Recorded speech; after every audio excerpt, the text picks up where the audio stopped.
Kinanja Maxwell. Kwa majina naitwa Peter Murray. Mimi ni mfanyakazi wa hii shule. Na wakati nilikuwa huko chini nikawasikia manduru hapo juu karibu na gate. Kukuja ndokutana madam mwenye alisema mlete makamba, watoto wameingia kwa shimo.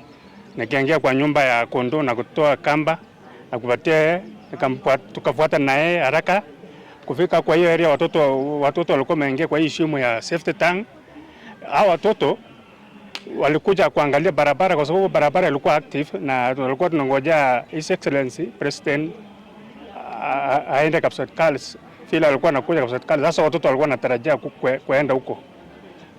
Sasa walikuwa wamepangwa wasiingie kwa barabara haraka kwa sababu hao watoto ni deaf na lazima wanaongozwa na walimu.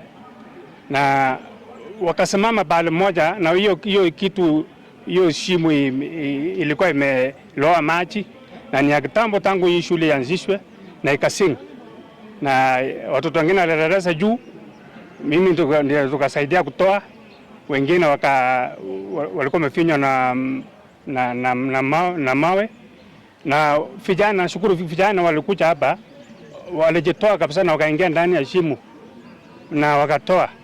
Vijana baada ya rescue team kufika, ilikuwa harakati ya kuja kumalizia. Hao watoto wao kujanga hapo kwa gate kila siku. Walikuja tu leo kwa sababu walikuwa wameona iko tofauti. Lakini kila siku huwa wana maintain hao huko chini. Sasa tunasema pole sana kwa watoto nyomomia, na kwa sababu kitu kama hii yenye tumeona leo kwa hii shule, siku nyingine mashimo mengine yuko kando nataka ihakikishwe kuwa imefunikwa. Hata mimi nitasaidiana na wengine kuhamasisha kabisa mashimo yenye imeonekana mahali. Hata ile toilet yenye ilikuwa imechimbwa, imefunikwa. Sasa nataka ivinywe, iwekwe mawe kabisa, kwa sababu ajali kama hii siwezi kutokea tena, kwa sababu watoto wetu wasikuja kuumia siku za mbeleni. Nashukuru sana kwa kufika kwa haraka. Kwa majina ni Joshua Kiprono, Rescue Officer Nandi County. Vile tulipigiwa simu, tulikuwa tumeenda emergency kule Cheptirikalis kwa maana President alikuwa anakuja kutembelea Nandi. Tukapigiwa simu.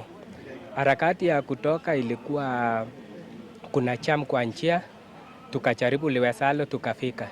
Vile tulifika tukakuta wanafunzi wengine wako ndani, raia wamesaidia, nikaingia ndani, tukasaidiana, tukatoa, na kuna mwingine ndio alikuwa amesing huko ndani, ikafinywa na mawe na tulijaribu kutoa. Naimiza kila mashule wanapojenga hiyo safety tank waweke ile kichuma ndio inazuia, kwa maana ukiona hiyo shimo ilikuwa imeosa na ni wakati wa kunyesha. Naimiza wajenge kwa ile stati ya kisasa.